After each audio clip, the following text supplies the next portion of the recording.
Yo, yo, it's your guy Ben Duren, And your boy SM Young. and we back again for Star Wars Sundays. And today, it's going to be strictly Mandalorian today. Yeah, we're gonna cover episode 4, and then later, after 22 minutes, we're gonna cover episode 5. Yeah. And episode 4, Yes. How'd you feel about it? it reminded me a lot of a Rebels episode. Yeah.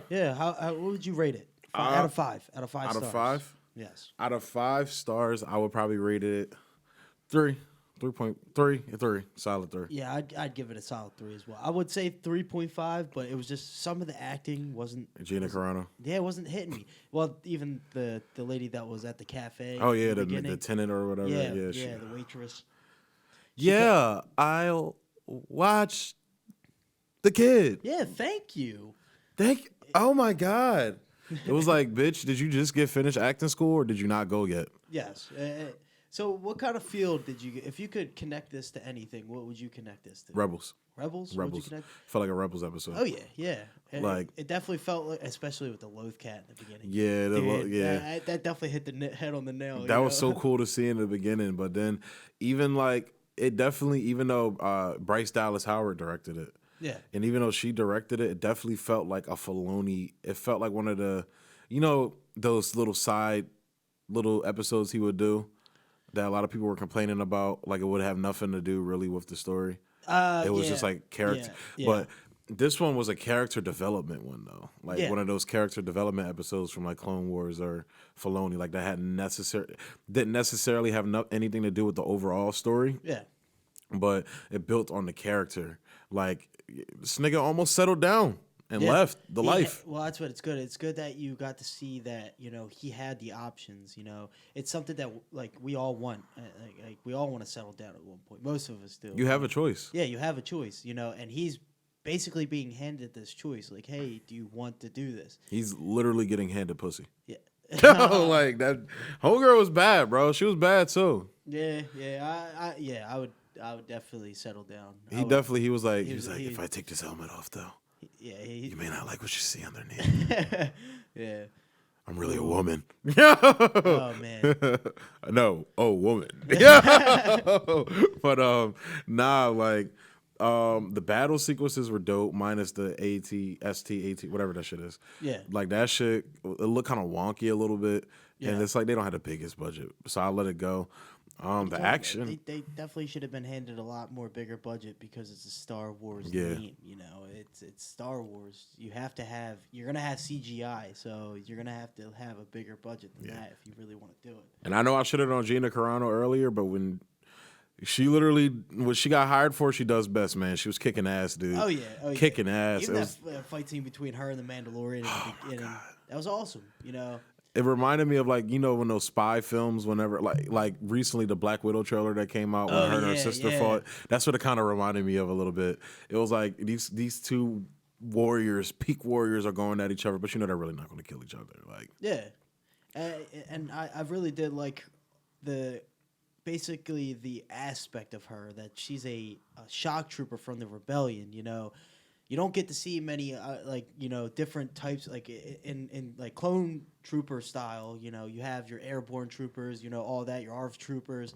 But it's cool to actually sit down and actually say, like, hey, she's a shock trooper. That's the type that she was, the type, not just a rebel scum, whatever. Yeah, 'cause- rebel soldier. yeah, they really never touch on like the ranks that the rebel soldiers have. Yeah, yeah. Like, So not like even Cassian Andor, you got to see what kind of rank he was, but it's good to see a different variation of rebel soldier that we got to see. and it's good to see that Latino representation in there. Pedro Pascal's Latino, I'm pretty sure. Yeah. And so it's you literally just said his name. The dude who plays Cassian, I forget what his name is.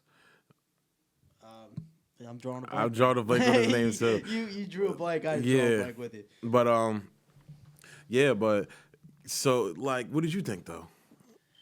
I know you saw it before I did, so Well, when I first watched it, I was really hype about the Walker. The Walker was probably the pinnacle of when as soon as like they were like, oh well, we gotta go. At first, I thought it was ATTE when they were talking about, and then they were like, oh, it's ATST.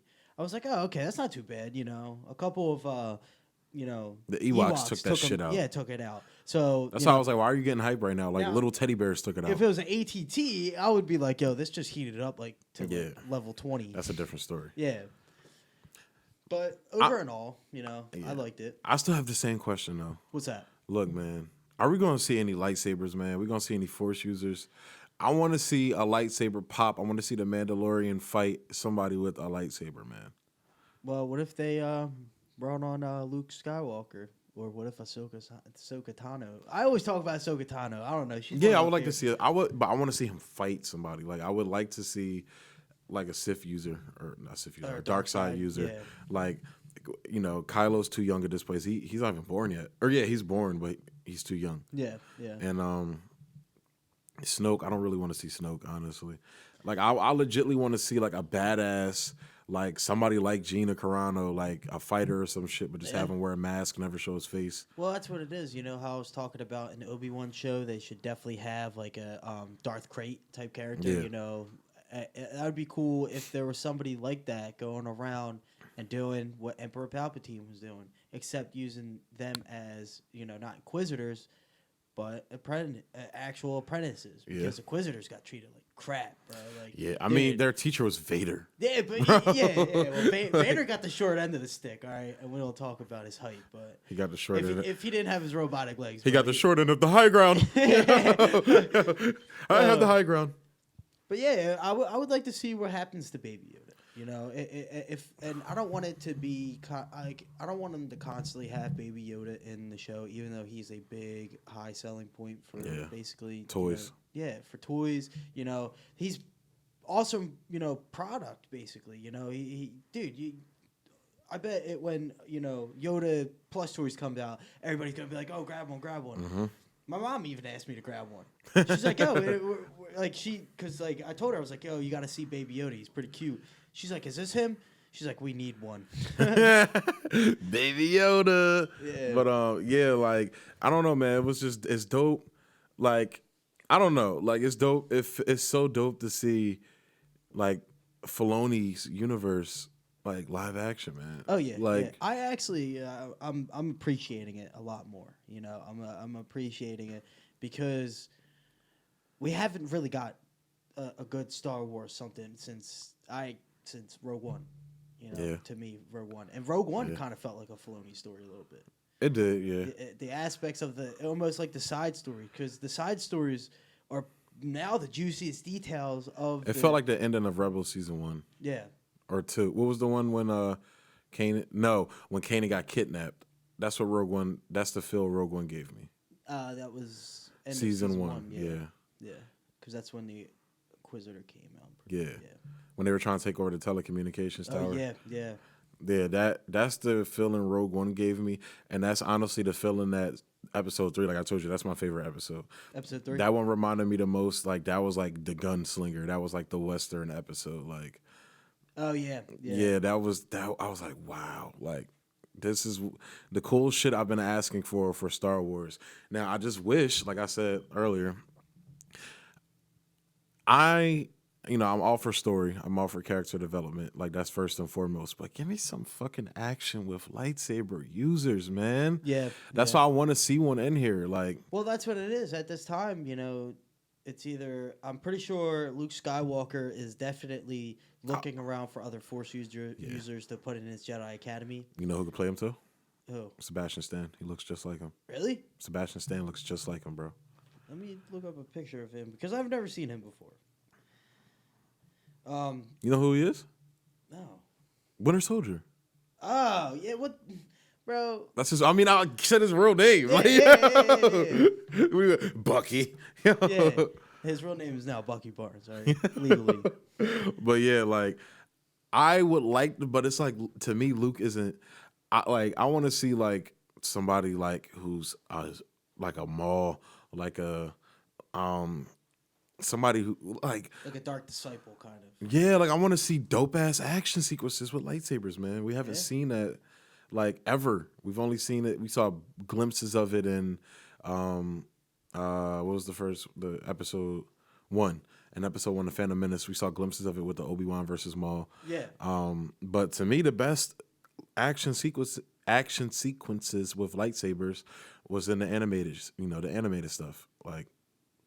Yeah. Like I said, my favorite lightsaber battle was the battle between Maul and Pre Vizsla.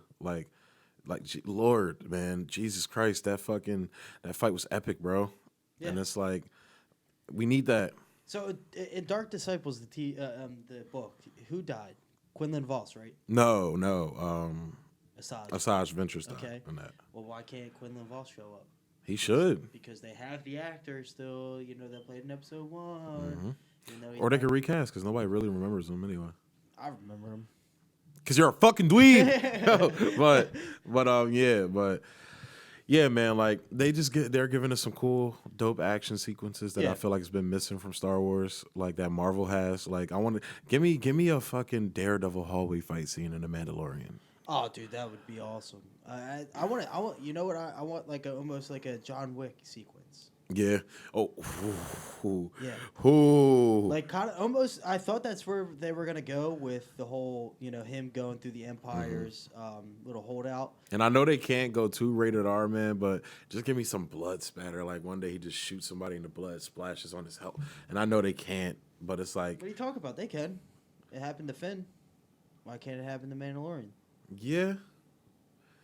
But man, like, because you said John Wick, and I'm just imagining like you would see blood splattering when he would shoot people. And They shit killed like my that. baby Yoda. They killed my baby Yoda. Now I'm coming for you. People keep asking me, "Am I back?" I'm thinking I'm back. But Keanu Reeves is a national treasure, man. Yeah, national treasure. Keanu Reeves, please play Darth Revan, hands down. I would take that any day. I only got one actor who I would want as Darth Revan. Who? Michael Fassbender. No. Yeah. I would like him as the guy who drives the E-Bone. Drives the Baby Yoda school bus. No, not the baby. The Eben Hawk or something like that from the Old Republic. It's like the Millennium Falcon. Oh, you talking about the Han Solo lookalike guy? Yeah. Nah, Darth Revan. Fassbender, bro. I'm telling you, bro. Did you ever see he was in like a Western. Yeah. You seen it? Yeah. What is it called? With the little kid and shit like that? Or not the little kid, like the teenager and shit? I forget what that shit's called. Man, we're drawing blanks. It was amazing, though. That shit was amazing. Yeah, it was. But, so episode, was that 4? That it was episode 4. Episode 4 was dope. We're about to head right into episode 5. And then we'll be right back. Sam he keeps hyping up this episode 5, bro. He's like, bro, it's my favorite episode. It's gonna be my favorite episode ever. It better live up to that hype, bro. Oh, it's going to. It's going to. It's going to. Action wise or character wise, or both. Both. I like the action, and I like the ending too. Okay, let's get it. Let's get it. We'll be right back, folks. And we're back. We're back. Yep. How'd you like it? Nah, bruh. You not, bruh. Boba? Is it Boba? We don't know yet. Is it Boba? That would be pretty cool, That would be cool. I could see Favreau doing it. I could honestly do it. But I don't know if Star Wars be like, well, we want to bring him back some other way, or we don't want to. That's my interpretation of what Kathleen Kennedy sounds like. Yeah. When she doesn't like something. Or when she sucks my dick. Whoa. Huh? What? Whoa. What did I say? Where do you...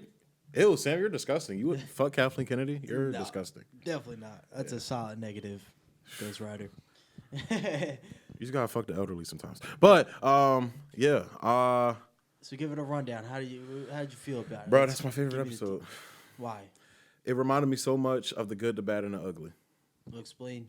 Like, just you had the con man kind of and the Poe Dameron Han Solo love child archetype. Yeah.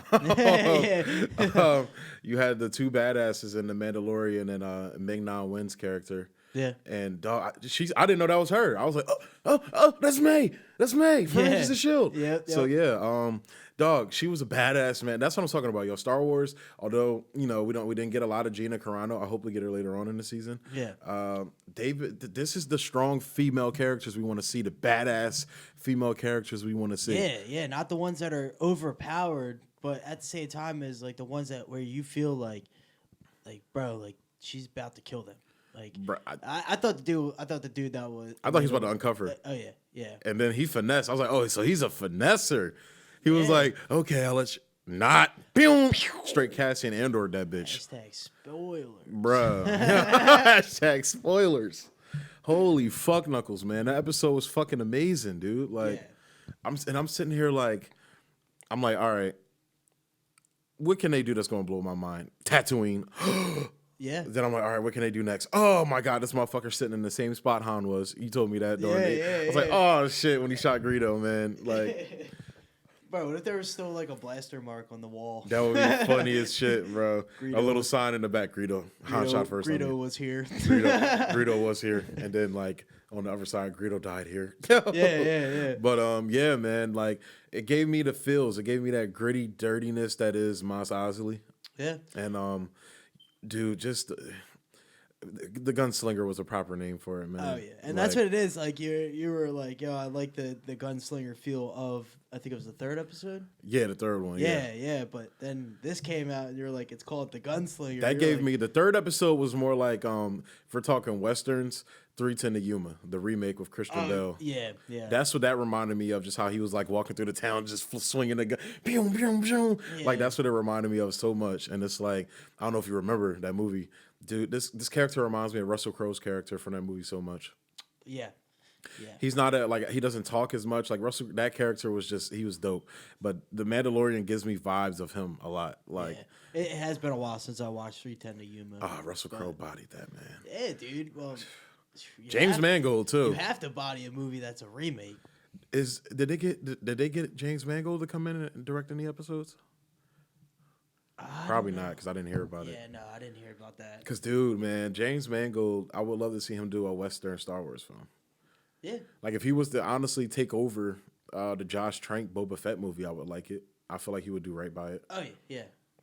I would still, if Kathleen Kennedy leaves fairly soon, I would honestly still like to see Josh Trank come back. Like, people forget, this is the dude that made Chronicle. Yeah. Like, that's one of the best comic book films ever made, in my opinion. Oh, yeah. And it's like, man, but just back to this episode blew my mind, bro. It blew my mind. I like the strategy that they pulled off, with the Flash. Yeah. Going back. It showed you how smart he was. Yeah. Like, he even, like, the person he was with didn't even know. The Han Solo love child. I forgot his name already. He had a very Star Warsian name. I just forgot what it was. Poe Solo. Poe Solo. Yeah, Poe Solo. Solo Poe.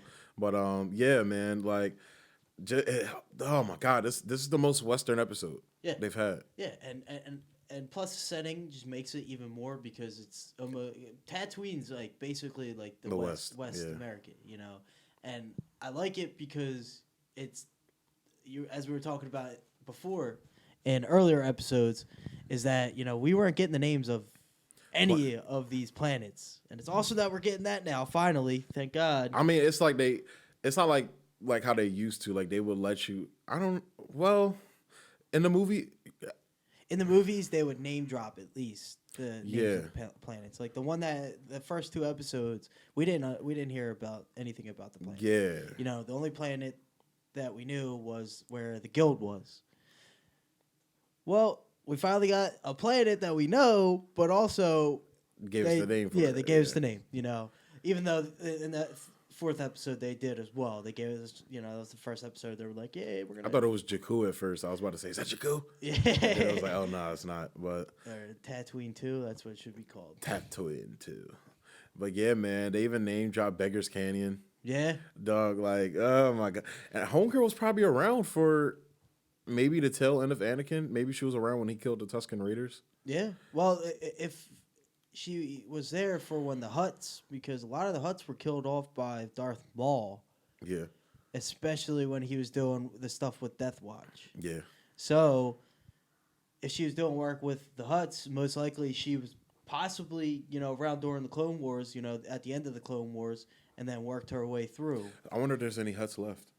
Oh, yeah. There is. Yeah, in Resistance, in that TV show from Disney XD. Yeah. Come on, dude. Don't even do that. Rebels came from Disney, and I like Rebels. Yeah, but that shit looked trash. Yeah, well, I've heard otherwise. I've heard that it started to pick up finally. It started to, get into territories. Like, I heard B2 battle droid showed up in it. Really? Yeah. Still not gonna watch it. And the Hutts, I'm gonna watch it. It's on It's on Disney Plus. Yeah, so you might as well just watch it because I'm paying the money for it. So, and Maybe. I'll download it and you just watch it. Okay? Maybe. But yeah, man, this episode, like I said before, properly named The Gunslinger. Like I said, it reminded me of the good, the bad, and the ugly. He felt like the man with no name. Yeah. And oh my God, dude, just that Clint Eastwood's character. Yeah. Yep. Showed you how smart this motherfucker was. That's what it is. He Mandalorian does remind me of Blondie a lot. Who? Blondie is the character is the name they gave him in one of the movies because it's like a trilogy of movies with the man with no name, and then the good, the bad, and then Oh, they called him Blondie? and the one they called him Blondie. Yeah. I forgot about Yeah. that. Yeah. But yeah, it does remind me of that Clint Eastwood character, and I like that. I like that character from Pedro Pascal. I'm pretty sure that's how you pronounce it. Pedro Pascal. Yeah, well, you couldn't say Yuzan Vong, so. Use a bitch. No, I'm kidding. Use a bitch. Use a bitch Song Kong, man. But nah, man, that episode, man, fire. Loved it. Yeah, man, that's nothing more I can honestly say. I loved it. It's my favorite What would you episode. rate it out of 5? 4.5. I would get a 4.7 at least. So you could round it up to a 5. Because I thought that episode was flawless. The acting was awesome. Like I told you, the lady from Landing Port 23, I think it's called. Yeah. She acted like a 90s almost mom kind of figure, to Baby Yoda. And I It looked like that. she belonged in like Full House or some shit. Yeah, Like, yeah, or like Home Alone or something. Yeah. Like that. Yeah. Kevin! Like, yo. But yeah, and everybody was on point with their acting. I felt like this is where it definitely showed that hey, they're actually spending good money on this show. Yeah. Even the CGI, the speeder bikes. That's why I give it a 4.5. The CGI with the robots is kind of wonky with me. Like, it looked weird. Oh yeah, with the I forget what they're called. From episode 1. Yeah, the Watto droids and shit. Yeah. But you can't always be happy with everything, Yeah. But all in all, like I said, I get this episode a 4.5. What would you rate it? 4.7? 4.7, definitely. Word. So if you ever get a chance, watch it, okay? Don't watch our reviews until you watch the show. Yeah, watch the show first. Yeah, watch the show because this is also a channel for many spoilers, okay? If unless we're spoiling the fuck out of shit. Oh yeah. Unless we're doing trailer reviews, and how our interpretations and stuff like that. But if speaking of trailer reviews, Wonder Woman trailer dropped today. That review's probably going to be dropping tomorrow. Oh yeah. Yeah. All right. I'll be on the lookout for. I'm going to tag our page, New Wave Studios, on the Filmatic page. Okay. It's going to be some content dropping on there tomorroh. What kind of content? I did a podcast with our homie Shiz. Oh yeah. Your so top 10s, Top 10s, and on that channel we talk everything. So we talk everything, from fucking movies, women, sex, money. 42. It's the answer to the galaxy. Yeah, the answer to life and the universe's mysteries. Not really though. Yeah, so that'd be pretty awesome. Yeah, so yeah. Jackie Robinson was the answer. Jackie Robinson was the answer. He was. That dude lived a hard life too. Oh, yeah, but besides that, yeah, so this has been another episode of Star Wars Sunday. We hit you with a 2-pack today, son. Ooh. Dropped the episode earlier. This one probably going to drop tonight too. Yeah, I'm gonna get it. I'm gonna get it mixed. It's not that hard to do. We might as well just call it the 3-pack because we did a 2-for-1 in this. Facts, and then we also did the Future Foundation. Future Foundation. Yeah, that title's hard. Yeah. But yeah, so as usual, thanks for tuning in, guys. Like, comment, subscribe, share, and please let us know in the comments section what you guys think. We want to hear what y'all think. You feel me? Like, what's on your mind? And may the force be with you. Yeah. Peace.